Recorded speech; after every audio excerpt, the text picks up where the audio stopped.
বরিশালে ঠান্ডাজনিত রোগসহ ডায়রিয়া পরিস্থিতির অবনতি অব্যাহত। ভোলায় বেড়াতে এসে পানিতে ডুবে শিশুর মৃত্যু। ডাসার চা বিক্রেতার হাত পা বাঁধা লাশ উদ্ধার। ভোলায় ৬ কেজি গাঁজাসহ মাদক বিক্রেতা আটক। বরগুনায় ব্রিজ ভেঙে ১০ গ্রামের মানুষের দুর্ভোগ চরমে।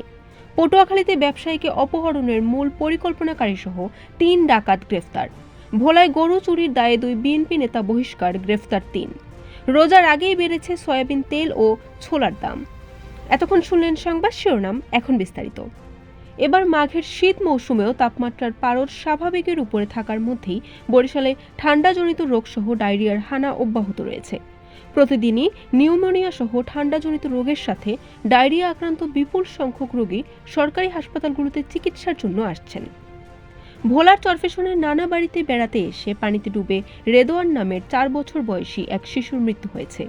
শনিবার সকাল ৯টায় উপজেলার হাজারীগঞ্জ ইউনিয়নের ৮ নম্বর ওয়ার্ডের আবু তাহের সর্দার বাড়িতে এই ঘটনা ঘটে।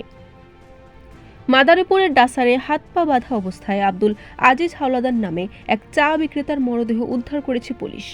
শনিবার সকালে উপজেলার ডাসার ১০৭ নং ধামুসা সরকারি প্রাথমিক বিদ্যালয়ের সামনের রাস্তার পাশ থেকে মরদেহটি উদ্ধার করা হয়। ভোলায় বিপুল পরিমাণ গাঁজাসহ লঞ্চঘাট এলাকা থেকে হেফাজত আলী আরমান নামে এক যুবককে আটক করেছে পুলিশ। এ সময় তার কাছ থেকে ৬ কেজি গাঁজা উদ্ধার করা হয়। বরগুনার তালতলী উপজেলার শহরের মাছ বাজার সংলগ্ন খালে বড়বগি ইউনিয়নের সঙ্গে নিশানবাড়িয়া ইউনিয়নের সংযুক্ত সেতুটি ভেঙে পড়েছে। এতে অন্তত ১০ গ্রামের মানুষের চলাচলে চরম দুর্ভোগ পোহাতে হচ্ছে। শুক্রবার সকালে তা হঠাৎ ভেঙে পড়ে।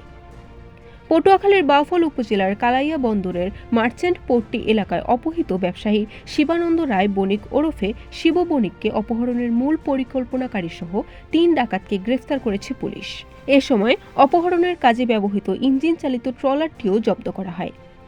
ভোলার চরফেশনে গরু চুরির দায়ে ২ বিএনপি নেতাকে বহিষ্কার করা হয়েছে।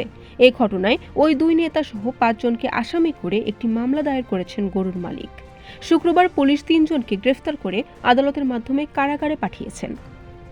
২ মাসেরও কম সময়ের ব্যবধানে আবারও সয়াবিন তেলের দাম বেড়েছে। শুক্রবার খুচরা বাজারে প্রতি লিটার খোলা সয়াবিন তেলে ২ থেকে ৪ টাকা পর্যন্ত বেড়েছে। সপ্তাহের ব্যবধানে দাম বেড়েছে এমন পণ্যের তালিকায় আরও রয়েছে ছোলা। বরিশাল.নিউজ।